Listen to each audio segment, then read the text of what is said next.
시작하도록 할게요. 자, 일단 쌤은 이제 추후에 혹시 이제 특목고라든지 아니면 좀 좋은 자사고 갈 때 자기소개서를 쓴다든지 면접 준비를 한다든지 이럴 때 좀 도움을 줄 우리 뉴파임의 송기훈 선생님이에요. 그래서 나중에 혹시 쌤 도움이 필요하거나 할 때 언제든지 찾아와요. 자, 쌤은 아타임에서 이제 고교학점제 실시 학년이거든요. 지금 예비 중2 같은 경우가. 그래서 고교학점제 실시 학년이다 보니까 고교학점제 얘기해 줄 거고, 그럼 그에 따라서 이제 고등학교 선택을 하는데 좀 중요한 점이 몇 가지가 있어요. 그래서 그 점 같이 얘기하고, 그리고 조금 관심 있을 만한 고등학교 쌤이 몇 개 추려봤거든요. 그래서 그 학교들 소개 좀 해주도록 할게요. 자, 일단 쌤이 크게 어떤 부분을 좀 얘기해 줄 거냐라고 하면 사실 조금 이를 수도 있긴 해요. 왜냐면은 벌써 대입에 관해서 얘기를 해준다라는 건 사실 조금 이를 수는 있긴 한데, 그래도 우리가 지금 공부 열심히 하는 이유는 나중에 좀 좋은 대학교 가려고 하는 거잖아요. 그렇죠? 그래서 지금 현재 가장 최신까지 해서 쌤이 대입의 흐름에 대해서 간략하게 한번 얘기해 줄 거예요. 그래서 한번 들어보시고, 그 다음에 아까 얘기했듯이 고교학점제 얘기해 줄 거니까 한번 들어보시고, 자, 그러면은 저 제도가 실시됨에 따라서 고등학교 선택을 하는 데 있어서 꽤나 중요한 점이 몇 가지 있어요. 그래서 그거 설명해 주고, 그 다음에 아까 얘기한 대로 고등학교 몇 군데 쌤이 한번 입학 안내해 주도록 해볼게요. 자, 일단 첫 번째로 대입의 흐름 한번 보도록 할게요. 자, 대입의 흐름 일단 요 표로 웬만하면은 다 설명이 돼요. 근데 여기 표에서 보니까 오른쪽 여기 끝에 보니까 우리가 가고 싶은 대학들 많죠, 그죠? 그래서 요 대학들이 이제 학생들을 어떤 비율로 선발을 하냐라는 걸 볼 수 있는 표인데, 자, 여기서 보면은 수능 위주라고 되어 있는 거 있죠? 요게 우리 11월에 선배들이 수능 봤잖아요, 그렇죠? 그래서 그 수능 점수만으로 대학을 갈 수 있는 전형이에요. 그래서 우리는 오늘 쌤이 설명을 할 때 이 수능 위주는 정시 전형이다라고 부를 거예요. 혹시 들어봤을 수 있겠지만, 그래서 이 수능 위주로 대학을 가는 걸 우리는 정시 전형이라고 불러요. 그리고 옆에 보면 학생부 위주라고 되어 있죠. 이거는 우리가 보통 수시 전형이라고 불러요. 그래서 이 표에서 정시 전형 수능 위주로 이 정도 비율을 뽑고 있고, 그 다음에 수시 학생부 위주로는 이 정도 비율을 뽑고 있구나 라는 거 정도는 알고 계시는 게 좋아요. 그리고 우리는 여기서 가장 가고 싶은 대학 중간에 있죠, 그죠? 서울대. 여기 한번 조금 주목을 해볼게요. 자, 서울대가 이제 작년까지는 요 정시라고 했죠. 정시 비율을 30% 정도 뽑았는데, 교육기관 중에서 가장 높은 기관 교육부에서 올해 수능부터는 정시 비율을 40%까지 확대하세요 라고 했거든요. 그래서 정시 모집 비율이 40%까지 확대되어 있음을 확인하실 수가 있어요. 그러니까 즉 총 100명 뽑을 때 40명 정도는 수능 성적으로만 뽑겠다라는 거예요. 자, 그리고 이제 옆에 보면은 쌤 수시 전형은 또 나뉘어 보니까 교과랑 종합으로 나눠지네요 라고 볼 수 있는데, 이 교과는 뭐냐라고 하면은 우리가 고등학교에 올라가면 3년간 내신 시험을 보잖아요, 그렇죠? 그 내신 시험만 보아서 학생을 뽑는 게 교과고요. 그 옆에 종합은 그 내신 성적도 보고, 그리고 3년 동안 고등학교 생활을 하잖아요, 그렇죠? 그러면 그 고등학교 생활한 내용들이 생활기록부에 고스란히 실려 있을 겁니다. 그러면 이 종합은 3년간 본 내신 성적 플러스 3년 동안 너가 어떤 생활을 했는지까지 확인을 해봐서 종합적으로 평가하겠다라는 거예요.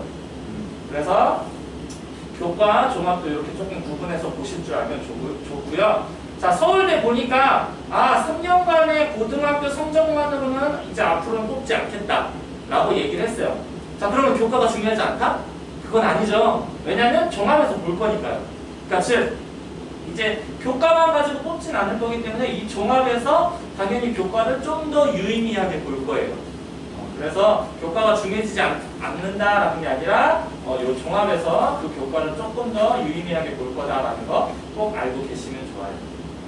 그리고 사실 서울대에 이렇게 쌤이 가장 좋은 대학이기도 하거니와 서울대를 이렇게 띄워놓고 지금 설명을 드렸는데 사실 서울대에서 서울대 입학전형 예고사항이라는 곳에서 항상 한 1, 2년 빠르게 입시에 대해서 우리는 앞으로 학생을 이렇게 뽑을 거예요 라고 발표를 하거든요.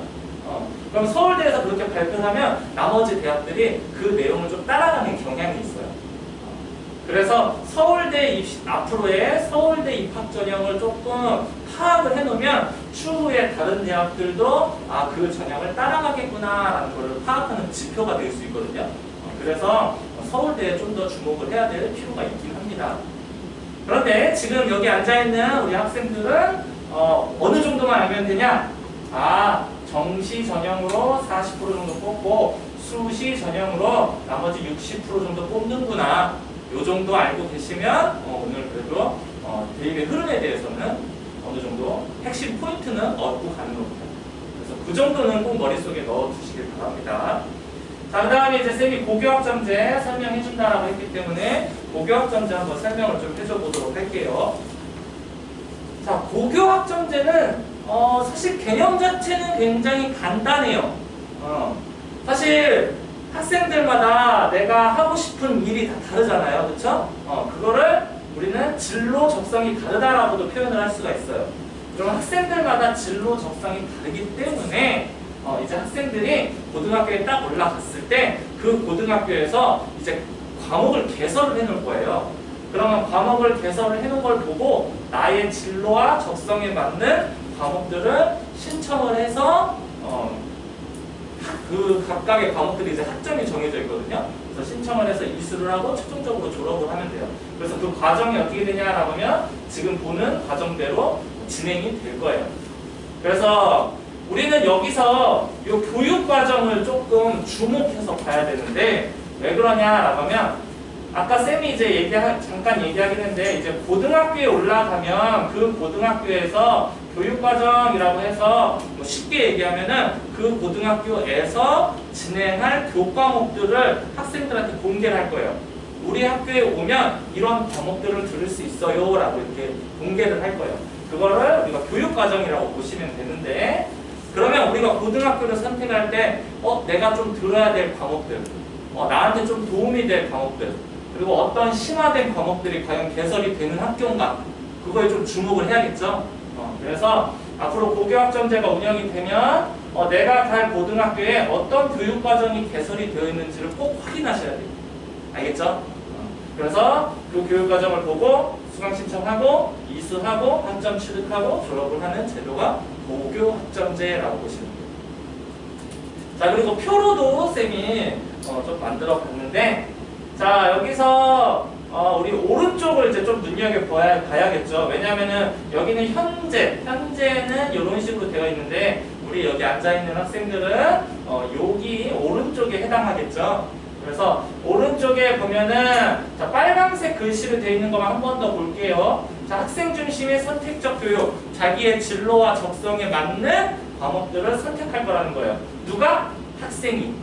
그래서 학생이 직접 선택을 할 거다. 자, 그럼 사실 평가도 중요하죠. 그럼 평가가 어떻게 될 거냐라고 하면 쌤이 조금 더 디테일하게 표로 만들어 봤어요. 자, 지금 현재는 공통과목, 일반 과목들이 상대평가라는 제도로 평가가 되고 있어요. 그런데 고교학점제가 진행이 되면 이 공통과목은 보통 고1 때 배우는 과목들이라고 보시면 되거든요. 근데 이 공통과목들은 상대평가로 유지를 하되 요 일반 과목들이 절대평가로 바뀔 거예요. 근데 우리 여기서 자꾸 쌤이 상대평가? 절대평가? 이게 뭐지? 라고 궁금할 수도 있잖아요. 그래서 쌤이 상대평가, 절대평가만 살짝 조금 언급을 할게요. 상대평가가 뭐냐라고 하면은 학생 수랑 대비를 해서 상대적으로 성취도를 평가하는 제도라고 써있는데 쉽게 얘기하면 시험을 봐요. 그러면 1등부터 꼴등까지 등수를 매겨요. 그런 다음에 여기 이제 써있긴 한데 1등급부터 9등급까지 그 성적을 등급화시켜요. 그러니까 즉 만약에 100명의 학생이 시험을 봤어요. 어떤 과목을 거기서 4등까지만 1등급을 받을 수 있는 거예요. 이게 상대평가예요. 그리고 4등부터 11등까지는 2등급을 받는 이러한 평가 제도를 상대평가 제도라고 해요. 그러니까 즉 친구랑 엄청 경쟁을 하겠죠. 그죠? 왜냐면은 막말로 내가 이 친구보다 잘해야지 내가 등급이 높은 거예요. 이게 상대평가예요. 그러니까 경쟁이 좀 치열하겠죠.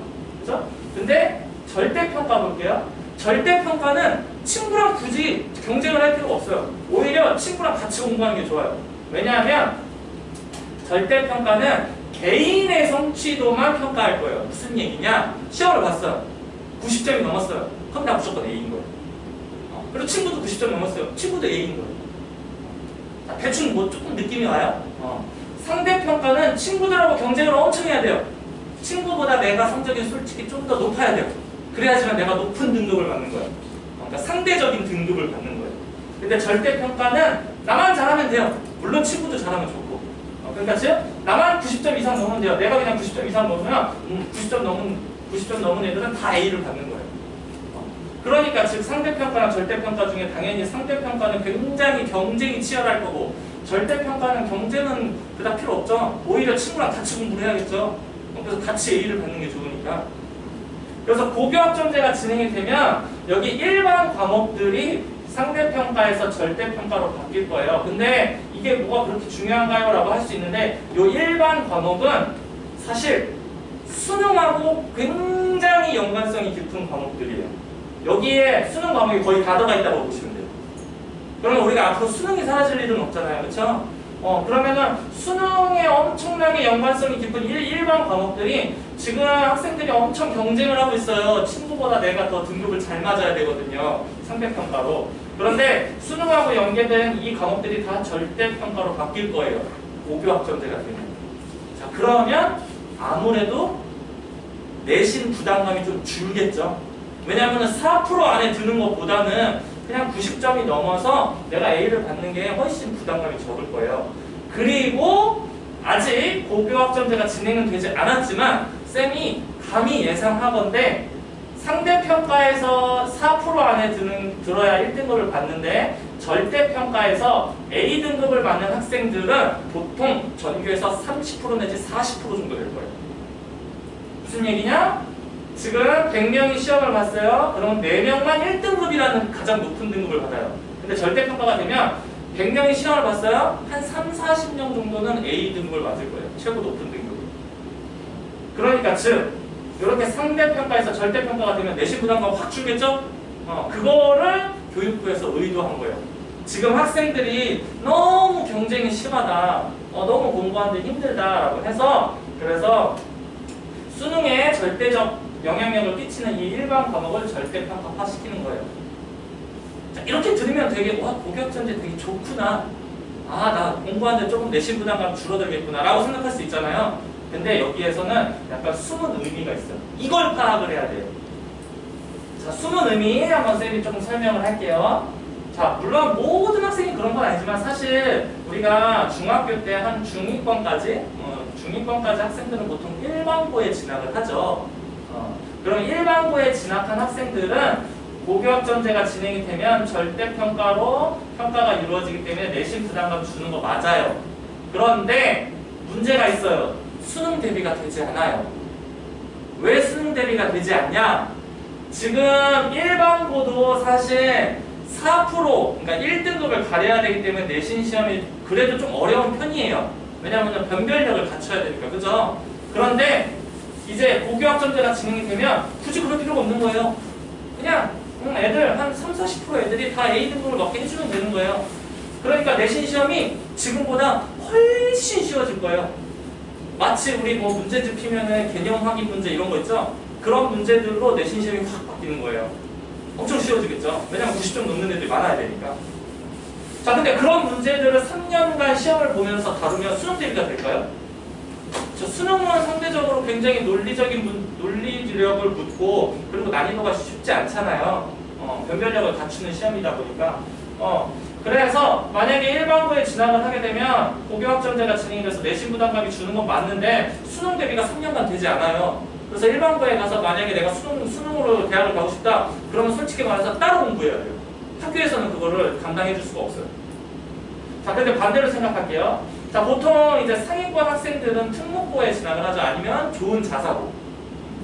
좋은 자사고나 특목고에 진학을 하는데 그 학생들은 고교학점제가 진행이 되면 그 학생들도 마찬가지로 내신 부담감을 주는 건 맞아요. 왜냐하면 4% 안에 드는 것보다는 30, 40% 안에 드는 게 훨씬 쉽겠죠? 그러니까 그 학생들도 내신 부담감이 주는 건 맞는데 반대로 이 상위권 학생들은 수능 대비는 더 잘 될 거예요. 왜냐하면 지금 현재 요 특목고의 시험 문제를 보면 사실 수능 문제보다도 어려운 문제들이 많아요. 왜냐하면 아까 말했듯이 4%를 걸러내야 돼요. 근데 워낙 잘하는 애들이 모이는 게 특목고잖아요. 근데 그 안에서도 4%를 걸러내야 돼요. 그러니까 내신 시험이 수능보다도 어렵게 되는 경우도 있어요. 그리고 굳이 이렇게까지 꼬아낼 필요가 있을까? 굳이 이렇게까지 어렵게 될 필요가 있을까? 하는 문제들이 꽤 들어가 있더라고요. 그런데 고교학점제가 진행이 되면 그러한 특목고도 굳이 그렇게 어려운 문제를 낼 필요는 없는 거예요. 그러면 시험 문제가 어떻게 바뀌냐면 다 수능식으로 바뀌어요. 왜냐면 수능 문제는 딱 논리적인 구조 딱 묻고 그래서 너 이 논리 구조 알고 있니? 라고 판단이 되면 문제에 그래도 어느 정도 흐름에 따라서 정답을 찾을 수 있게 하는 게 수능 문제거든요, 보통. 그러면 그런 문제들로 그냥 시험 문제를 쫙 깔아버려요. 그러면은 워낙 그래도 좀 잘하던 학생들이 모인 집단이기 때문에 그러한 수능 문제들로만 해도 변별력이 어느 정도 이제 될 거예요. 한 30, 40% 애들은 A를 맞게끔. 그러니까 즉 상위권, 즉 특목고에 진학한 학생들은 고교학점제가 진행이 되면 3년간 수능 문제들로만 구성이 된 시험 문제로 시험을 볼 거예요. 그러니까 상위권 학생들은 고교학점제가 진행이 되면 특목고나 아니면 좋은 자사고에 갔을 때 3년간 수능 대비가 지금보다 더 잘 될 거예요. 왜냐면 3년간 이제 수능 문제들만 계속 다룰 거거든요. 그래서 고교학점제가 진행이 되면 대충 이제 쌤이 요약을 하자면 고교학점제가 진행이 되면 이제 문제들이 대부분 절대평가화 되기 때문에 근데 일반고에 가면 수능 대비가 되지 않겠구나. 근데 특목이나 아니면은 좋은 자사고에 가면은 수능 대비가 좀 상대적으로 잘 되겠구나. 요 정도는 좀 기억을 했으면 좋겠어요. 고교학점제가 진행이 됨에 따라서. 알겠죠? 자, 그러면은 대충 감은 왔을 것 같은데 이제 쌤이 그러면은 고등학교 선택을 하는 데 있어서 뭐가 중요한지 조금 더 디테일하게 한번 얘기를 해보도록 할게요. 자, 일단 고등학교 선택하는 데 있어서 이 세 가지 당연히 고려해야죠. 진학 실적을 쉽게 얘기하면 좋은 대학교를 얼마나 잘 보내는 고등학교냐 이거 알아봐야 되고 학습 분위기 당연히 좋은 학교여야겠죠. 그리고 뭐 학생들마다 남녀공학이라든지 뭐 남학교라든지 여학교라든지 아니면 기숙사가 있는지 이런 것도 여부를 판단을 하긴 해야 돼요. 그래서 고교 선택을 하는 데 있어서 일단 가장 크게 이렇게 세 가지 정도는 고려를 하시고 조금 더 디테일하게 들어가면 이제 이런 것까지 고려를 해보셔야 돼요. 자, 진학하고 조금 관련된 내용이긴 한데 학생이 희망한 거 만약에 내가 의대를 가고 싶어 그럼 의대를 잘 보내는 고등학교를 가야죠. 그렇죠? 실제로 그런 고등학교들이 있어요. 그리고 나는 되게 뭐랄까 되게 성실하고 되게 꼼꼼하고 이런 학생들 그래서 학교에서 하라는 거 거의 빠뜨리지 않고 숙제부터 시작을 해서 학교에서 하라는 거 빠뜨리지 않고 성실하게 잘하는 학생들은 사실 수시로 가는 게 좋아요. 그래서 내가 과연 수시형 학생인지 또는 나는 되게 논리 구조가 좀 좋고 시험 보면 시험도 되게 잘 보는 편이고 그런 학생들은 정시형을 택하는 게 좋아요. 그래서 그런 것도 좀 고려를 해봐야 되고 그 다음에 이제 학습 분위기 볼게요. 자, 만약에 그 학교 아까 쌤이 교육과정이라고 해서 이제 과목들이 개설이 된다라고 했죠. 그래서 그 학교의 수학과 과학 커리큘럼을 좀 보면 그 학교가 약간 문과형 학교인지 또는 이과형 학교인지가 좀 어느 정도 보이거든요. 그래서 그런 거 좀 고려를 하시고 그 다음에 시험 난이도도 좀 보긴 해야 돼요. 점점점 만약에 시험이 쉬워지는 학교다. 그러면은 아무래도 시험 문제가 점점점 쉬워진다? 그러면 학생들이 좀 공부하는 분위기가 살짝 조금 흐트러질 수 있는 학교예요. 그리고 시험 난이도가 되게 수능형으로 되게 잘 갖춰져 있다? 그러면은 학습 분위기도 굉장히 좋은 학교일 거예요. 그런 것도 좀 고려를 해야 되고. 그 다음에 부가적으로 뭐 학교 인원, 학생 성향, 이런 것도 좀 고려를 해줘야 되고. 그 다음에 조금 더 디테일하게 아까 쌤이 간단하게 얘기하긴 했는데 내가 수시형 학생인지 또는 정시형 학생인지 아니면 내가 수시 정시를 복합적으로 다 다룰 수 있는 학생인지 이런 것도 어느 정도 판단을 해야 돼요. 그래서 내가 평소에 되게 꼼꼼하고 그 다음에 학교 선생님이 하라는 걸 되게 잘하고 그리고 그냥 되게 성실하게 뭐 좀 꾸준히 공부하는 스타일이다. 그러면 수시를 택하는 게 좀 좋고요. 그리고 정시 같은 경우는 내가 좀 남들보다 약간 논리적 사고력이 뛰어난 학생이야. 그리고 시험을 보면 나 시험을 상당히 잘 봐. 이런 학생들은 사실 정시형을 택하는 게 좋아요. 그리고 나는 좀 어려운 문제들을 많이 다뤄보고 싶고 수능형 문제들이 나한테 너무 잘 맞아. 그러면 정시형을 택하시는 게 좋아요. 그리고 나는 수시, 정시 다 자신 있어. 그러면 수시, 정시를 택하는 것도 좋고. 자, 그래서 만약에 내가 수시형 학생이다 라고 하면 이렇게 영재고, 과학고, 그리고 자사고 중에 하나고, 민사고 한 번쯤은 들어갔을 거예요. 그죠? 이런 학교를 택하는 게 좋아요. 그 다음에 내가 수시, 정시 다 괜찮다. 그러면 외대국어라든지 상상고 이런 데 택하는 게 좋아요. 그 다음에 내가 좀 정시에 강하다. 내가 수능에 좀 강한 스타일이다. 라고 하면 현대고나 세화고를 택하는 게 좋아요. 그래서 이렇게 좀 디테일하게 보실 줄 알아야 돼요. 학교마다 그냥 좋은 학교 아무데나 가면 되겠지 라고 생각하시는 것보다는 내가 수시형 학생인데 그럼 수시로 잘 보내는 학교가 어딘지를 판단을 하시고 그 학교에 입학하는 게 좋습니다. 자, 그래서 내가 수시형인지 또는 정시형 학생인지 꼭 판단하시고요. 그 다음에 고교 선택에 있어서 우리가 실적을 안 볼 수가 없죠. 그죠? 그래서 실적을 쌤이 표를 이렇게 만들어서 가지고 왔어요.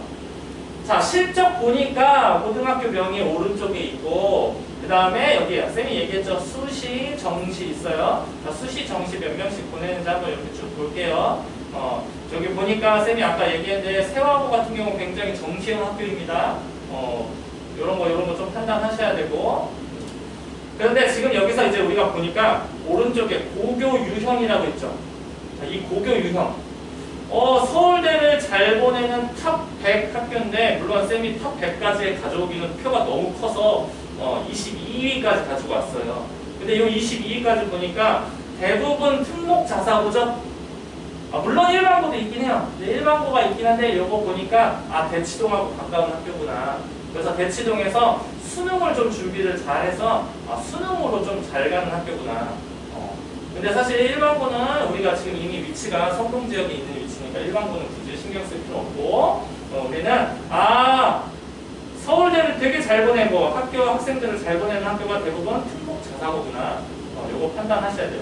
그러면 이 좋은 학교들 중에 쌤이 내신 성적 관리만 조금 하면 충분히 노려볼 만한 고등학교 이렇게 좀 표시해놨거든요. 그래서 이런 거는 좀 눈여겨보시면 좋아요. 물론 대부분 이과형 학교예요. 그리고 만약에 내가 의대에 관심이 있다. 그러면 이 중에 상상고를 택하면 아주 좋은 선택이 될 거예요. 왜냐하면 상상고는 전국에서 어느 학교도 따라올 수 없을 만큼 의대를 잘 보내는 학교예요. 1등이에요. 전국 1등. 의대 보내는 학교. 그래서 만약에 내가 의대를 생각한다? 그러면 상상고 같은 거 고민하시면 좋아요. 자, 그러면 이 학교들이 왜 서울대 입시 결과가 좋지? 라고 하는 것 중에 하나가 아까 쌤이 한 10분, 15분 전에 얘기했는데 교육과정이라고 해서 학교마다 개설해놓는 과목들이 좀 다르다라고 했던 거 기억나요? 그러면 이 좋은 학교들은 교육과정이 어떻게 돼 있나라고 보면 여기 노란색으로 되어 있는 과목 있죠? 이게 보통 수능에 연관이 있는 과목들이거든요? 수능 과목들이에요. 근데 이 수능 과목들을 대부분 2학년 1학기, 늦어도 2학년 2학기 끝내요. 그리고 3학년 때는 여기 심화라고 해서 심화 수학, 고급 수학, 경제 수학 이런 것들 있죠. 이런 것들은 사실 AP 과정이라고 해서 수능 과목 빠르게 빼고 그다음에 이 과목들은 AP 과정이라고 해서 쉽게 얘기하면 대학교 1, 2학년 때나 배우는 과목이에요. 근데 이 대학교 1, 2학년 때나 배우는 과목들을 고등학교 내에서 이미 한 번씩 배우고 가는 거예요. 그러니까 당연히 대학 입장에서는 이런 거 배우고 온 학생들 뽑으려고 하겠죠, 당연히. 그러면 당연히 여기 앉아있는 학생들은 생각해 봐야 될 게 뭐예요? 나 이런 좋은 학교 가고 싶어. 근데 이런 좋은 학교 가려면은, 수능 과목이 굉장히 빠르게 진행이 되네? 그럼 나도 좀 선행이 좀 필요하겠구나. 그리고 심화 수업도 좀 해놔야겠구나. 라는 걸 좀 고민하셔야 돼요. 알겠죠? 네, 과학도 볼게요. 과학도 사실 별반 다르지 않아요. 과학도 2학년 때까지 거의 이제 수능에 관련된 과학 과목을 끝내고 있고 3학년 때는 아까 얘기했듯이 대학교 1, 2학년 때나 배우는 그래서 여기에 보니까 뭐 세포 생물학, 분자 생물학, 뭐 고급 과학 뭐 그런 것도 보이고 고급 과학 이런 것도 보이고 뭐 유기화학 이런 것도 보이네요. 이런 과목들 다 대학교 1, 2학년 때나 배우는 거거든요. 근데 이런 학교들은 실제로 2학년 때까지 수능 과목 마무리하고 3학년 때는 대학교 때나 배우는 과목들을 실제로 실시하고 있어요. 그리고 학생들이 실제로 수강하고 있고. 그러니까 당연히 대학에서 뽑고 싶겠죠. 이런 거 배우고 온 학생이니까. 그럼 역시나 과학도 아까 수학과 마찬가지로 지금 내가 좀 선행이 돼 있어야 되고 심화가 좀 돼 있어야겠구나 라고 판단하시는 게 좋습니다. 자, 그래서 고등학교 선택할 때 뭘 고려해야 될지 좀 감이 와요? 고등학교 선택을 할 때 어떤 교육과정이 개설되어 있는 학교냐, 그리고 진학 실적은 좀 좋으냐, 이런 거 조금 가장 우선시해서 고려하셔야 됩니다. 자, 그러면 이제 다음으로 쌤이 이제 몇몇 고등학교 한번 좀 설명 한번 해줘 보도록 할게요. 대부분 좀 가면은 후회하지 않는 학교들을 위해요. 그래서 그런 학교들 몇 군데 좀 설명을 한번 해볼게요. 자, 일단 우리 여기 지역 학생, 중학생들 중에서 특목 자사고 진학률이 어느 정도 되는지 좀 볼게요. 그래서 지금 여기 앉아있는 학생들 중에 내가 해당되는 중학교 한번 보세요. 내가 해당되는 중학교가 만약에 광희중이다. 그럼 광희중에서 보통 한 26.7% 학생들은 특목 자사고에 진학을 하고 있구나. 근데 쌤이 이 표를 보여주는 이유는 사실 특목 자사고에 좀 갈 학생들은 상위권 학생들인데 그럼 내가 지금 있는 중학교에서 내가 최소한 상위 요 정도 안에는 들어있어야 특목 자사고에 갈 수 있겠구나 라고 조금 그래도 좀 지표로 사용하시라고 쌤이 표로 하나 넣어놨어요. 자, 그리고 이제 고등학교, 내가 만약에 어떤 고등학교에 갔다 그러면은 그 고등학교에서의 대학 진학률도 쌤이 표로 한번 이렇게 만들어 놨는데 이것도 참고해서 한번 보시면 좋아요. 물론 좋은 고등학교이다 보니까 대부분 진학률이 매우 좋습니다. 그리고 이제 몇몇 학교들은 국외 진학, 그래서 물론 외국 같은 경우는 외국으로 대학을 가는 경우도 있기 때문에 국외 진학률이라든지 이런 것도 좀 고려해 놓는 게 좋아요. 고려해 보시는 게 좋아요. 그리고 재수는 어느 정도 하고 있는지 이런 것도 참고하시라고 이렇게 표로 넣어놨습니다. 자, 그 다음에 이제 우리가 만약에 이제 중3이 됐어요. 아직 조금 먼 미래라고 생각할 수는 있지만 중3이 되면 그러면 저런 학교들 어떻게 지원하는 거지? 간단하게만 볼게요. 자, 고등학교 지원하는 거는 전기 모집 학교가 따로 있고요. 후기 모집 학교가 따로 있어요. 그래서 전기 모집 학교는 과학부 같은 경우가 이제 9월부터 뽑거든요. 그래서 이렇게 과학부 같은 경우는 9월부터 학생들을 뽑는다. 그리고 보통은 이제 대부분 후기이긴 할 건데 후기 모집은 12월부터 하고 여기에 이제 자사고, 일반고, 그리고 외고들을 뽑고 있다. 그리고 3학년 아마 지난주부터이긴 한데 실제 우리 3학년 선배들은 이러한 표에서 해당 학교명을 쓰고 지원을 하고 있어요. 그래서 이게 이제 지원하는 표인데 만약에 내가 자사고 같은 데나 좀 특목고 같은 거를 지원한다 그럼 여기다가 그 해당 고등학교 이름을 쓰면 돼요. 근데 여기에 만약에 지원해서 이 학교를 쓰게 되면 1단계는 쓸 수 없어요. 그런 건 좀 고려하셔야 돼요. 근데 이런 건 이제 디테일한 거는 중학교 3학년 올라가면 담임 선생님이 좀 더 자세하게 얘기해 줄 거예요. 그래서 지금은 이런 표가 있구나 정도만 아시면 돼요. 자, 그러면 쌤이 이제 몇몇 학교 한번 설명해 주도록 할게요. 자, 사실 대광고 같은 경우를 넣은 이유는 여기 가장 가까운 자사고 중에 남학생들이 좀 많이 가는 고등학교다 보니까 쌤이 대광고 한번 넣어봤어요. 그래서 대광고는 보통 이제 총 330명을 뽑는데 실제 인원은 한 280명 정도 돼요. 근데 여기 같은 경우는 아까 쌤이 위에 표에서 여기 자사고 지원한다라고 돼 있었죠. 여기에 만약에 대광고를 쓰게 되면 대광고에 붙게 되면 그래서 선발 방식이 아까 그 표에 가장 왼쪽에다가 대광고라고 쓰게 되면 거기에 이제 성적 제한 없이 추천으로 선발을 하게 됩니다. 그래서 만약에 100% 이하다 저는 최종학교, 100%를 초과했다 그러면 추첨을 통해서 선발을 합니다. 자, 대광고 같은 경우는 좀 특이사항 한번 요거는 읽어보시는 게 좋아요. 만약에 내가 대광고를 생각하고 있다 그럼 요 정도는 읽어보시는 게 좋아요. 가장 인근 중학교, 아니 인근 중학교에서 전교 중상위권 남학생들이, 왜냐면 이거 여기 남고거든요. 그래서 남학생들이 가장 많이 지원하는 학교 중에 하나가 대강고. 그리고 학업 분위기 괜찮고 뭐 방학 때도 관리 잘 해주는 편이고, 그런데 약간 요즘에 내신 시험이 점점 쉬워지고 있는 경향이 있어요. 아까 쌤이 내신 난이도, 시험 난이도도 조금 고려해야 된다고 했죠. 그래서 조금 쉬워지고 있는 경향이 있고, 자 여기 매년 서울연구대 보내고 있긴 해요. 특히 고려대는 되게 잘 보내고 있어요. 그리고 의대도 가끔 한두 명씩 보내고 있고요. 그래서 이 정도 한번, 내가 만약에 대강고에 관심이 있다 그러면은 이렇게 한번 보시고, 그 다음에 여학생들이 좀 갈만한 인근 자사고, 물론 한대국어는 남녀공학이긴 해요. 근데 여학생이 거의 9, 남학생이 1, 그러니까 즉 남녀 비율이 한 1대9 정도 되는 학교예요. 그러니까 여학생이 월등히 좀 많아요. 그래서 혹시 여학생들이 생각할 만한 학교라고 해서 쌤이 역시나 한대국어를 한번 넣어놨어요. 그래서 한대국어도 대강고랑 사실 다 똑같고요. 특이사항만 한번 보시면 여학생들이 좀 많이 가는 자사보다 인근에서, 그런데 요즘에 내신 시험 문제가 점점 어려워지고 있다. 왜냐하면 여학생들이 좀 많다 보니까 영어 같은 경우는 좀 어렵게 내요. 변별력을 갖추거든요. 그래서 요즘에 내신 시험 문제가 좀 어려워지고 있다. 자, 근데 한대국어 같은 경우는 사실 서울대 진학률은 별로 높진 않아요. 그런데 만약에 그 바로 아래 단계인 연대, 고대, 그리고 서강대, 성균관대 이러한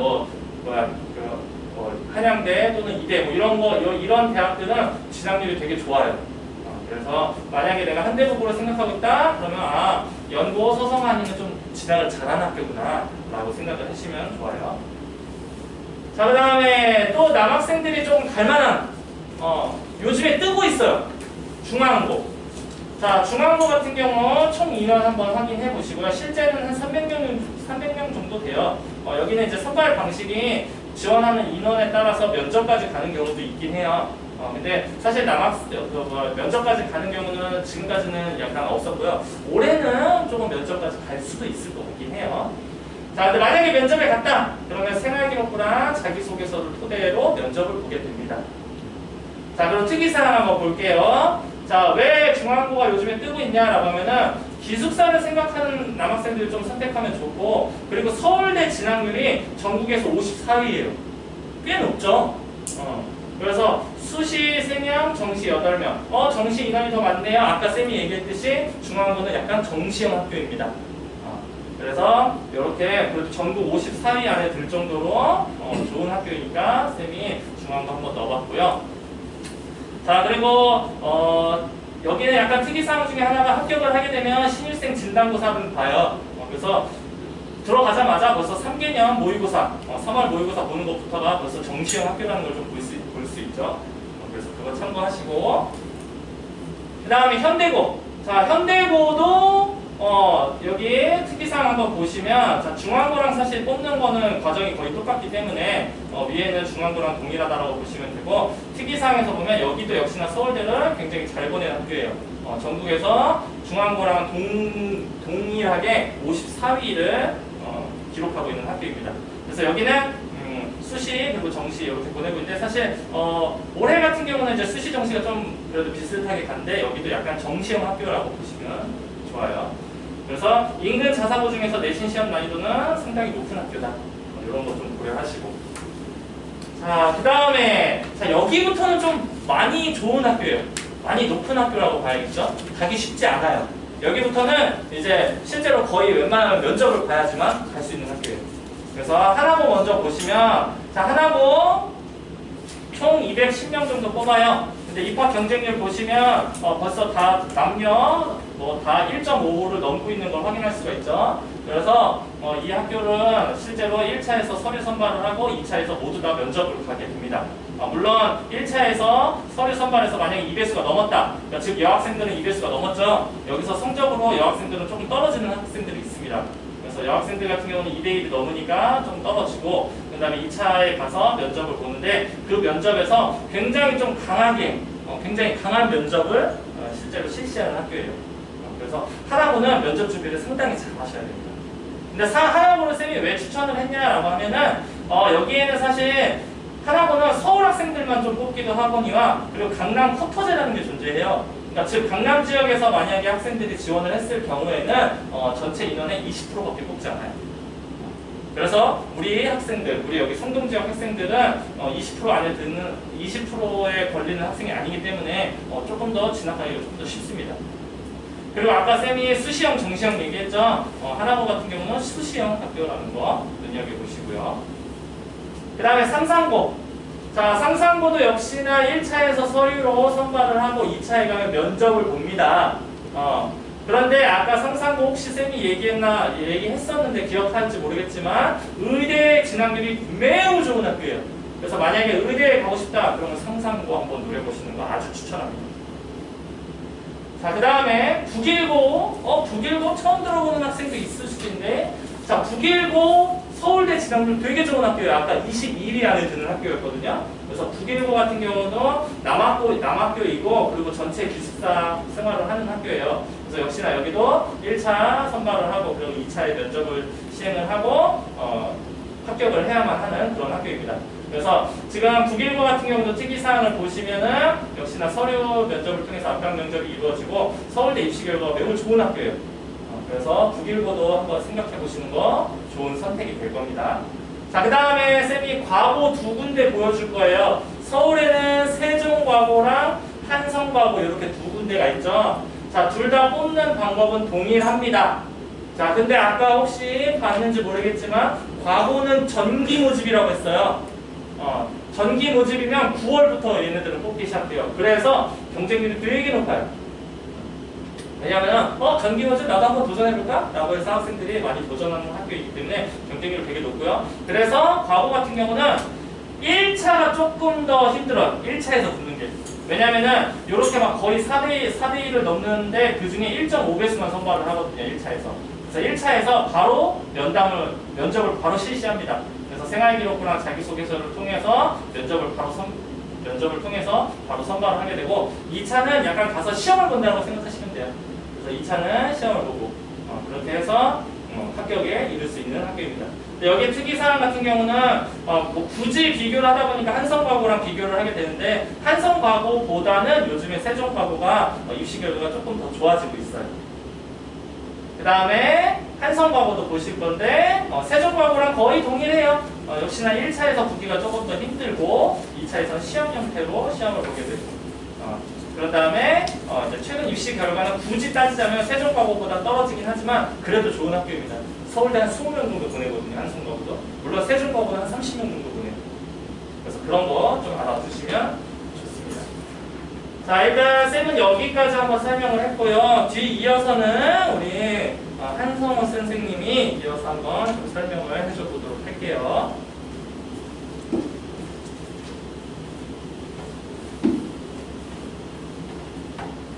자, 선생님은 이제 중등 한성호 팀장이고요.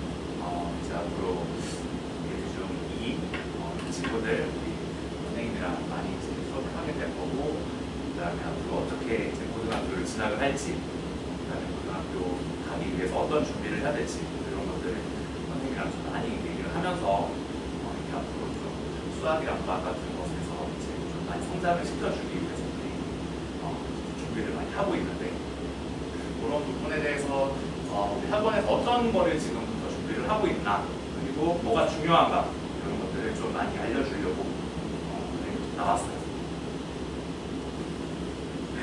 네, 그래서 첫 번째로는 학습 로드맵 결정하기부터 좀 할게요.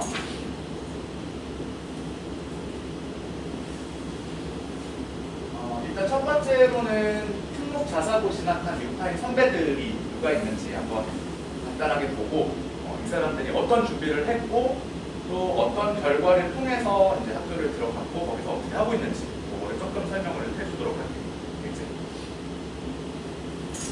자, 일단 학생 1번, 2번이 있는데 둘 다 진도가 그 6파인 들어오기 전까지는 그렇게 빠르진 않았어요. 근데 학생 1번 같은 경우에는 수원 개념 정도까지는 보고 이제 예비중 3을 좀 맞이를 했었었는데요. 학원에 들어올 때 진도는 그 과학 같은 경우에는 물리 1까지도 보고 들어온 친구예요. 심화도가 좀 높은 친구라서 블랙라벨까지는 순차적으로 좀 가능했던 그런 심화도를 갖고 있는 친구였고 그 다음에 중2 기준으로 내신 점수가 평균 한 98 정도 나오는 그런 최상의 태도를 갖고 있는 그런 친구였고요. 여기 앉아있는 친구들 중에서 몇 명 그런 친구들이 있을 수 있는데 과학하고 수학, 심화를 굉장히 즐겼던 친구들.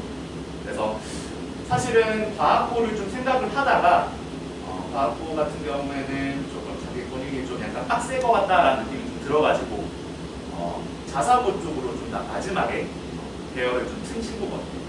이 친구가 결국에 선택한 이제 학교가 하나고를 선택을 했어요. 자사고 중에서도 서울대 진학률이 좀 높다고 판단이 되는 학교 있죠, 그죠?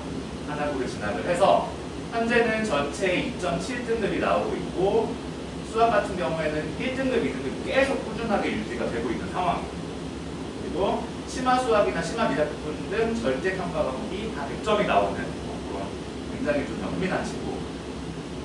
그러니까 여기서 봐야 될 게 뭐냐면은 중등 때부터 계속 수학 과학의 심화 혹은 그런 심화도를 좀 이렇게 높이는 작업을 좀 해주셔야지 이렇게 고등학교도 좋은 학교를 가서 수학 등급을 좀 유지를 시켜줄 수 있다는 거죠.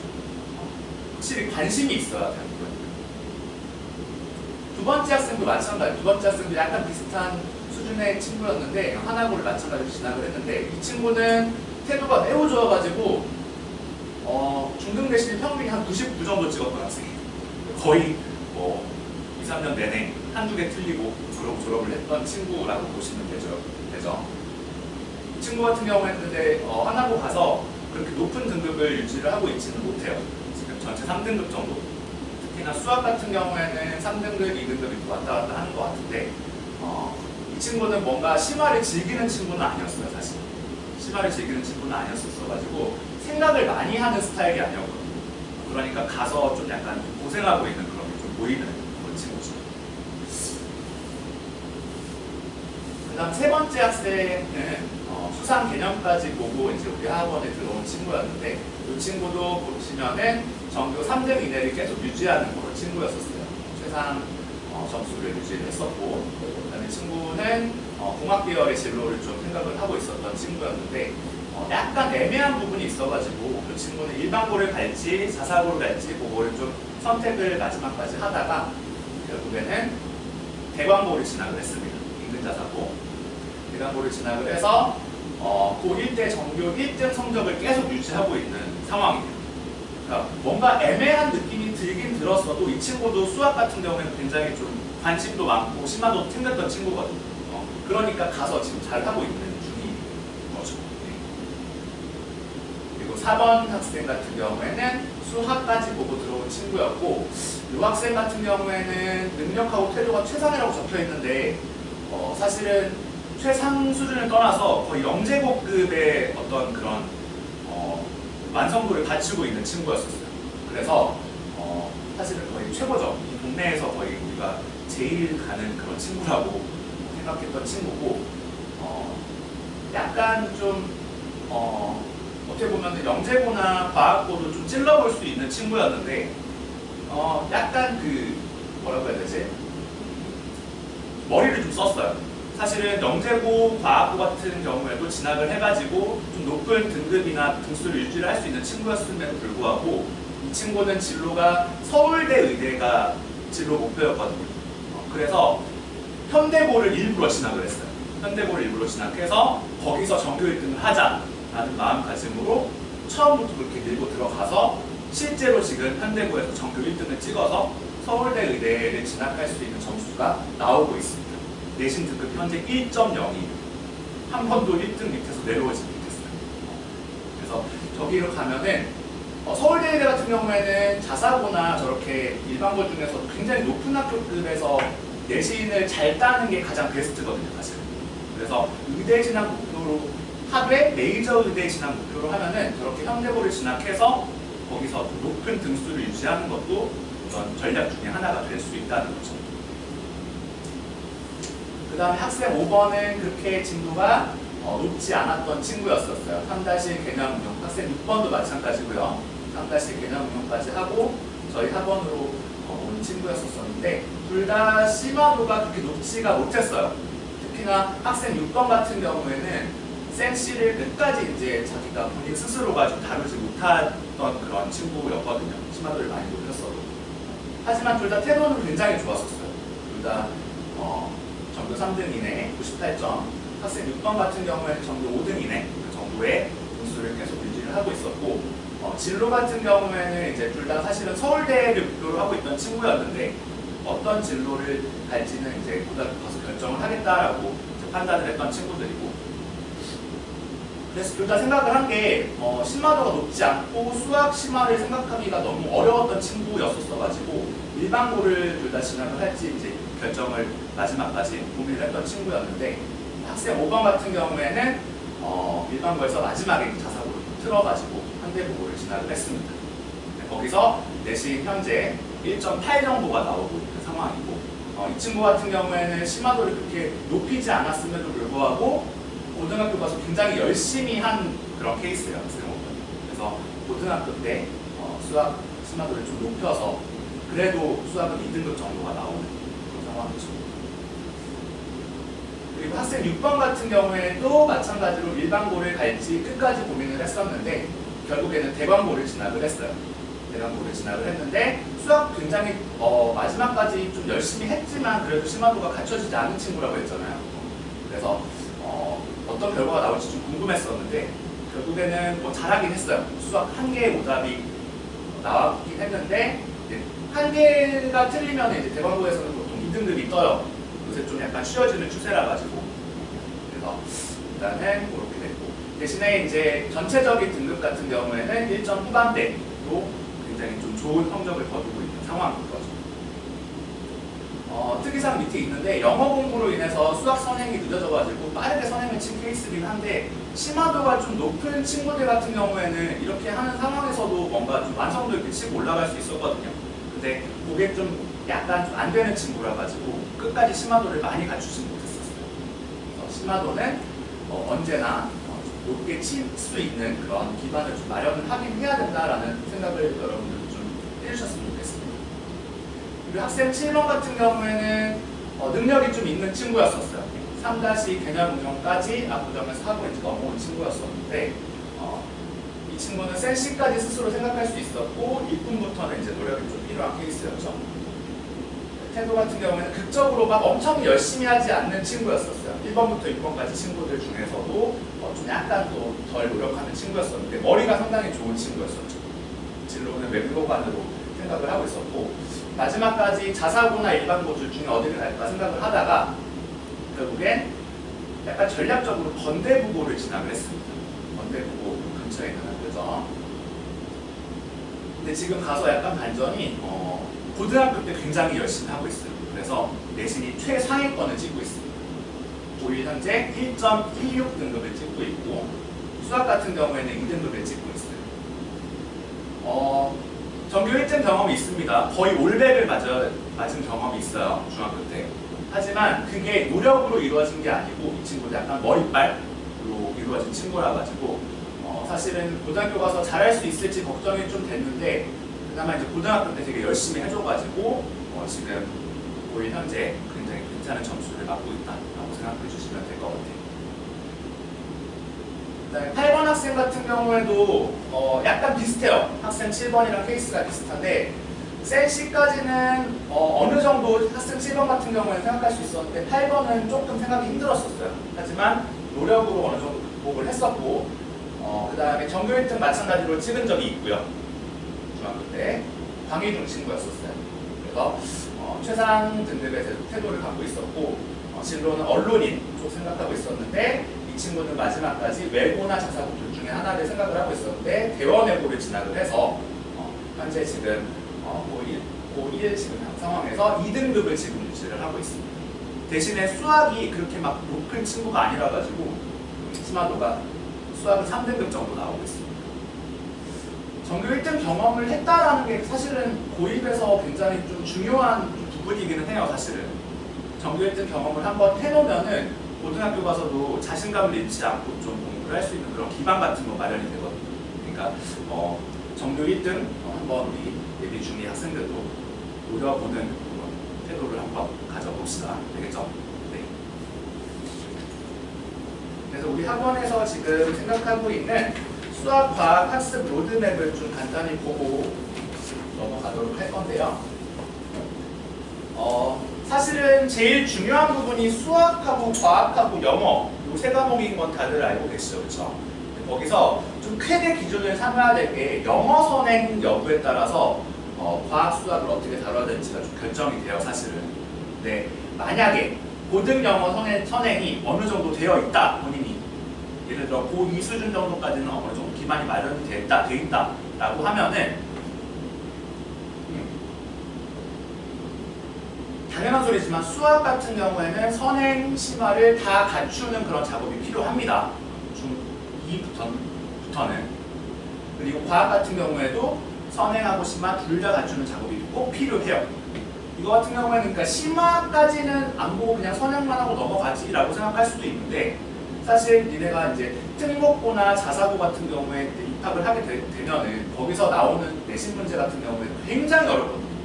굉장히 어렵기 때문에 심화도가 갖춰지지 않은 상황에서는 문제를 건드려 볼 수도 없을 정도로 굉장히 어려워요.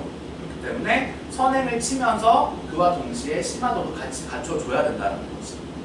무슨 말인지 알겠죠?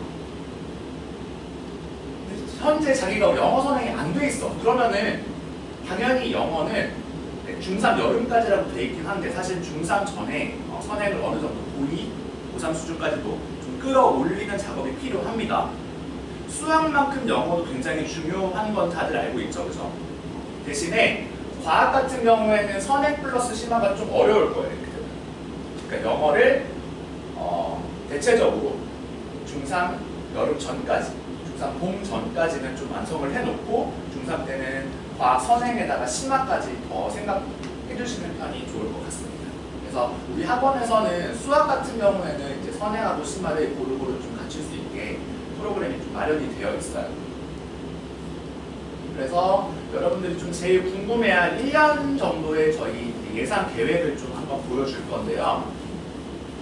현재 여기 앉아있는 친구들 중에서 이제 영재반 친구도 있긴 있는데 이제 영재반 친구들 같은 경우에는 예비 중2 겨울 때 수원 심화를 나가요. 수원 심화를 나가서 1년 단위 계획으로 보시면은 수투 개념응용, 수투 심화, 미적분 개념응용, 미적분 심화, 그 다음에 중3 여름 때 확률과 통계 또는 기하해서 중3 11월 특강에는 수원 투 극심화를 해서 굉장히 높은 수준의 문제까지 다뤄볼 수 있게 넘어가는 그런 과정이라고 생각해 주시면 되고 의치대도 지금 나가는 게 이제 수원 개념인데 마지막에 중3 11월 특강에서는 수원 투 극심화까지는 다뤄볼 수 있을 만한 선행도를 갖출 수는 있어요. 문제는 지금 밑에 보시면 3-2 개념이나 2-2 개념 지금 시작하시는 친구들 있잖아요. 이 친구들은 이제 중3 11월 특강까지 가는 그런 장기적인 플랜을 세워보면은 수원까지는 어떻게든 진도를 뺄 수도 있긴 있어요. 대신에 이제 매우 높은 정도의 심화도는 갖추지는 못할 가능성도 있긴 있습니다. 하지만 어느 정도의 심화까지는 갖추게 되면은 자사고 정도 들어갔을 때 여러분들이 등급을 맞을 수 있을 만한 정도의 어떤 그런 심화도는 챙겨서 올려보낼 거니까 그 부분은 크게 염려하지 않으셔도 될 것 같아요. 자, 그 다음 과학 예상 커리큘럼이에요. 과학 예상 커리큘럼 잠깐 보시면은 중1 영재반 같은 경우에는 이제 예비 중2 겨울 때부터는 화학원 심화를 이제 나가서 그 다음부터는 아이들의 이제 레벨에 따라서 어떻게 진행을 해야 될지 좀 결정을 해서 이제 앞으로 진행하신다고 하거든요. 그러니까 중1 영재는 뒤는 블랙으로 놔뒀고요. 신규로 만약에 중2 과학을 듣게 되면은 중2 과학부터 시작해서 천천히 이제 중2, 3 물화, 그 다음에 고1 통합과학, 물생, 그 다음에 화지 이런 식으로 나가서 중3 때는 화학원, 생명원 이런 식으로 진행을 다 하고 넘어가는 과정이라고 생각해 주시면 될 것 같습니다. 보이죠?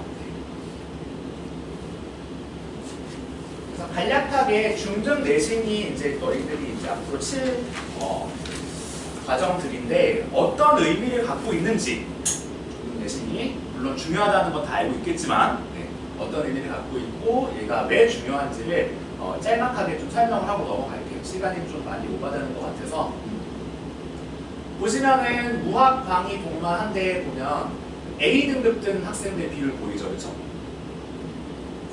그리고 B, C, D 등급 뜬 친구들 보일 거고 마지막에 이제 2등급 뜬 친구들 보일 거예요. 보면은 약간 무슨 느낌이 있지, 그치? 맞아요. A 등급하고 2등급이 양쪽으로 굉장히 많이 몰려 있습니다. 이게 뭘 의미하는지 알겠어요? 네.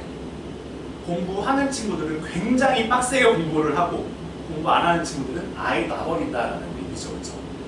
학업 성취도가 되게 양극화가 돼 있어요, 사실은 지금. 그래서 어떻게 보면은 고등학교도 마찬가지고 중학교도 마찬가지인데 분위기 좋은 학습 그룹에 속해야 저렇게 A 등급 쪽으로 이제 너희들이 이제 치우쳐져서 공부를 할 수 있다라는 그런 뜻이거든요. 이게 고등학교까지 연결이 되면은 고등학교도 무조건 좋은 학교 가는 게 좋아요. 왜냐하면 분위기 휩쓸리거든요.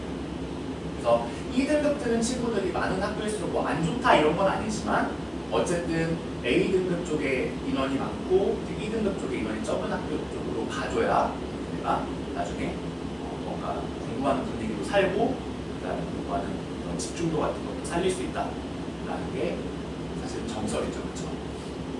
보면 한대가 2019년도에 A등급이 4.7%가 떴었어요. 거의 상대평가 1등급 수준이죠, 그렇죠? 네. 저때 굉장히 문제가 어렵게 나왔었어가지고 저런 결과가 참담한 결과가 일어났었는데 보통은 저렇진 않아요, 한대도. 보통은 저렇진 않고 보통은 한 40% 입장 전적에 맞추는 편이긴 해요. 저때 약간 좀 특이한 점이 있었다라는 거. 자, 그래서 중등 내신 A등급이 어떤 의미를 갖고 있는가? 저기 A등급 뜬 친구들이 고등학교 가서 다 잘하진 않아요, 사실은. 잘하는 친구도 있고 못하는 친구도 있고 하겠지만 어쨌든 A등급을 좀 많이 노려봐야 나중에 고등학교 가서 높은 등급까지 바라볼 수 있는 그런 여건은 마련된다라고 생각해 주시면 되겠죠, 그죠?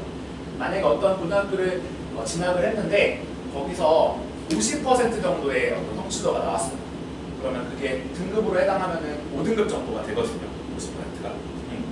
절반인데 되게 낮죠, 등급이. 그렇죠? 네. 그러면은 가능한 대학은 정원 미달인 대학을 가셔야 됩니다. 네. 고등학교 때는. 덮치려는 건 아니고 사실은 등급적으로 봤을 때 이제 50%면 굉장히 좀 적다고 볼 수도 있고 많다고 볼 수도 있잖아요. 어떻게 보면 그죠? 딱 절반이니까. 근데 50%에 걸쳐 있으면 그 등급 자체가 5등급이면 대학에서는 원하지 않는 그런 등급 축의 하나예요, 사실은. 그러니까 고등학교 등급으로 따지면은 지금 상대평가 기준으로 따졌을 때 1등급 내지는 2등급을 무조건 맞으셔야 높은 대학에서 원하는 인재가 될 수 있다는 거죠. 당연한 소리죠. 그래서 현재 과목별 또는 평균 96점 이상이냐? 라고 물어봤을 때 이상입니다. 라고 하면은 우리나라 탑10 대학, 서울대, 연세대, 고려대, 카이스트, 포스텍, 서강대, 성균관대, 한양대, 중앙대, 이화여대 이 안까지는 어떻게든 노려볼 수 있는 그런 기반은 마련이 된다라는 거죠. 근데 만약에 평균 96점이 아니냐라고 물어봤을 때 예, 그러면은 죄송합니다 이렇게 할 수밖에 없는 겁니다. 지금 밑에 중등 학업 성취도에 의미를 부여하지 말자라고 적어놓긴 했는데요. 사실은 의미가 있긴 있어요. 네. 중등 학업 성취도가 96점이라고 적어놓긴 했는데요. 사실은 95점 미만으로 좀 떨어지는 상황에서는 고등학교 가서 높은 점수를 얻기가 상당히 어려워요. 물론 그렇게 할 수 있는 사람들도 있긴 있지만 굉장히 극소수고 중등 내신도 마찬가지로 고등 내신처럼 중요한 부분이 어느 정도 있는 게 태도적인 측면에서 굉장히 굉장히 중요하거든요. 그러니까 적어도 중등 내신도 열심히 하는 분위기를 좀 만들어서 96점 이상의 점수는 그래도 유지를 좀 시켜줘야 고등대 가능성이 있다라는 거 생각해 주시면 될 것 같습니다. 만약에 50% 이상의 학생이 B등급 이상의 성취도를 갖는 시험이 있다라고 하면은 이건 너무 쉬운 시험이죠. 난이도가 낮습니다, 사실은. 그래서 공부를 안 해도 성적이 잘 나오는데요. 여러분들이 그런 시험 말고는 이제 보통 공부를 안 해도 성적이 나오는 시험은 우리 그 성동 지역 시험 같은 경우에는 거의 존재하지 않아요. 성동은 그래도 좀 난이도가 있는 편이거든요. 서울권 내에서도 그렇게 쉽진 않아요. 그래서 집중력 있는 공부 시간을 늘리면은 평균 95점 충분히 가능합니다. 여러분 모두 다. 하지만 한 98점이나 99점 그 이상의 점수를 얻기 위해서는 굉장히 세세한 공부가 필요해요. 교과서 같은 경우에도 거의 놓치지 않고 모든 것들을 다 암기를 하고 있어야 된다든지, 아니면은 수학 같은 경우에도 굉장히 극심한 문제 정도까지 풀 수 있어야지 여러분들이 99점, 98점 이상의 점수를 받을 수 있다는 거. 중학 시험에 왜 고득점을 고집을 하느냐라고 하면은 당연히 이거예요. 고등이랑 직접적인 연관은 없지만 성공적인 고등 과정을 이제 치고 내신을 잘 따기 위해서 학습 태도랑 자신감을 좀 배양을 해줘야 된다는 거죠. 사실은 저게 제일 중요해요. 내가 중학교 때 이 정도 점수를 맞아봤구나. 그럼 고등 때도 할 수 있지 않을까? 라고 하는 그런 자신감 자체가 굉장히 중요한 거기 때문에 어떤 학교를 가든 높은 점수를 받아들이는 게 굉장히 중요하다라고 얘기할 수 있는 거죠. 그래서 명문대학을 진학하기 위해서는 학습이 당연히 완성도 있게 이루어져야 되고 10만 문제도 어느 정도 해결할 수 있는 부분이 갖추어져야 된다는 거지. 선생님이 지금 이렇게 표를 두 개 넣어놨는데 사실은 그렇게 큰 의미가 있는 그런 표는 아니에요. 스카이급은 98.5점 이상이면 노려볼 수 있다라는 것과 중앙 문제집 수준으로는 최상위 문제집 정도까지는 다르고 혹은 A급 정도까지 다르고 올라간 친구들이 스카이급으로 공부를 했다라고 생각할 수 있다는 거죠. 그 이하까지 공부를 했다고 하더라도 스카이급이 아니라는 소리는 아니야 이것도. 그러니까 어느 정도의 심화도를 갖춰야 저 정도 가서도 경쟁력 있게 할 수 있는가라는 지표 정도는 될 수 있을 것 같아요. 그래서 여러분들이 만약에 스카이급 이상의 그런 학교를 원한다면 중앙 문제집은 최상위나 A급 정도는 짧게라도 보고 올라가는 것을 추천을 드리기는 합니다. 거의 마지막인데요. 이제 저희 전교권 학생들이 겨울방학 때 어떤 스케줄을 가지고 어떻게 겨울방학을 보내고 있는가 하는 거를 짧게나마 좀 소개를 하고 넘어갈게요. 일단 요거는 실제로 이제 작년에 짰던 그런 겨울방학 스케줄 중에 하나인데 전교권 학생의 보시면은 최상위 수학을 지금 풀고 있죠. 과거를 좀 준비하던 친구였어요. 그래서 최상위 수학까지는 좀 겨울방학 때 보고 이제 넘어가려고 2-1 최상위를 월급에 좀 깔아놨습니다. 그리고 수학학원을 다니면서 이제 과학 같은 경우에도 우리 학원을 다녔었고요. 남는 시간은 엔간하면 6파인 자습실에서 자습을 계속 했었어요. 그러니까 매일 한 5시간, 최대한 많이 하면 10시간 이런 식으로 공부를 했던 친구고, 이 친구가 이제 거의 과고 정도의 이제 입시를 할 수 있는 정도의 능력까지 올라온 친구예요. 이런 식으로 계속 높은 심화도의 이제 문제집을 계속 풀어왔던 친구라 가지고 굉장히 좀 높은 등급까지는 달성을 한 친구라서 소개를 좀 해놨고요. 저희가 이제 방학 때마다 혹은 내신 때마다 스케줄을 조금씩 짜줘요. 친구들 원하는 친구들은. 네, 총 3가지 케이스를 좀 나눠가지고 저희가 좀 소개를 해볼 건데, 첫 번째 케이스는 공부하는 습관이 아직까지는 좀 어색한 친구들 용으로 좀 짜놨거든요. 잠깐 보시면 될 것 같고, 보니까 좀 시간표가 널널하죠? 여러분들 기준으로도 그치?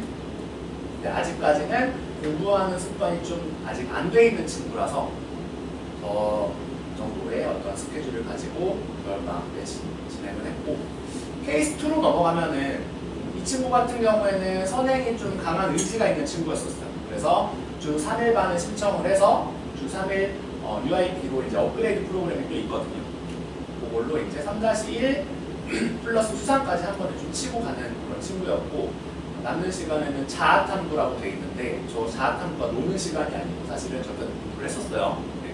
그래서 이 친구 같은 경우에는 조금 아까 그 친구보다는 더 공부하는 시간이 더 늘어났던 그런 케이스라고 보시면 되고, 케이스 3 같은 경우에는 선행 자신감이 있고 최상위를 목표로 친구였는데 보시면은 조금 더 늘어났죠, 그렇죠? 점점 이제 본인이 자신이 있어지고 공부할 시간이 늘려야겠다라는 생각이 들면은 저희가 조금씩 더 늘려줍니다.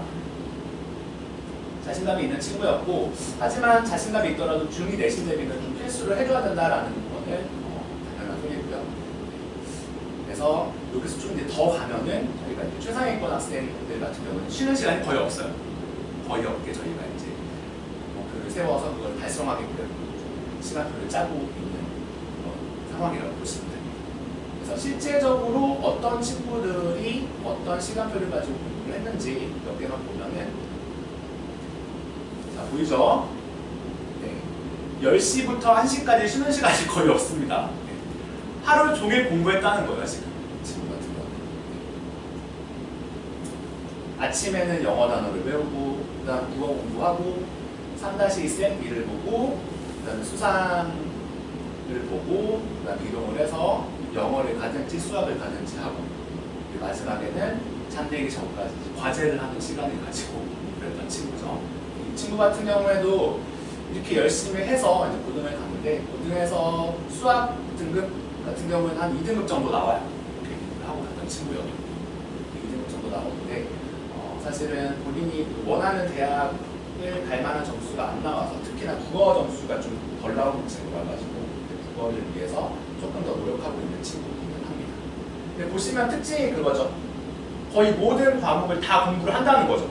하루에. 시간을 많이 늘리는 게 중요한 게 아니고, 사실은 다 조금씩 본인이 계획을 세워서 그거를 다 달성을 해 나간다라는 게 사실은 더 중요한 내용이라고 보시면 될 것 같아요. 두 번째 친구인데요. 이 친구 같은 경우에도 아침 9시 반부터, 이 친구 같은 경우는 밤 2시까지 이렇게 꽉 차 있는 그런 시간표를 가지고 있었어요. 굉장히 좀 빡빡하게 했었는데, 사실은 시간이 본인 시간이 아예 없는 건 아니에요. 이렇게 짠다고 해도 본인 시간을 중간에 충분히 좀 한두 시간 정도 내가면서 이렇게 공부를 할 수도 있고, 사실은 숙제 시간이나 아니면 복습 시간이 좀 많다 뿐이지 뭔가 새로운 거를 계속 해나간다는 느낌은 아닙니다. 그래서 여러분 마음에는 이 정도의 느낌으로 공부를 한다라고 생각해 주시면 될 것 같아요. 이 친구도 마찬가지. 9시 반부터 1시까지 이 모든 시간대가 공부 스케줄로 차 있죠. 선생님 어떻게 저렇게 할 수 있습니까? 라고 물어보는 친구들도 많을 것 같은데, 다 할 수 있어요. 할 수 있으니까 저렇게 짜는 거고. 이 친구들 같은 경우에는 전교권 친구들이긴 했었는데, 그래도 어느 정도의 욕심을 갖고 있다면 본인이 저 정도 스케줄을 소화를 이제 앞으로 장기적으로 할 수 있어야 된다라는 그런 생각이에요. 선생님 생각에. 마지막으로 이 친구는 그래도 조금 좀 널널한 친구. 그래서 한 번씩 PPT 자료를 보시면 될 것 같고요. 이번에 저희가 마지막으로 겨울 프로그램을 조금 넣어놨는데, 겨울 프로그램에서 공부를 열심히 하기 위한 프로그램을 일단 하나 넣어놓기는 했어요. 그거를 좀 소개를 해줄 건데요. 이름하여 비밀 공부 계획 스터디 머니 프로젝트라는 게 저희 이번 겨울에 약간 야심차게 준비한 그런 프로젝트입니다.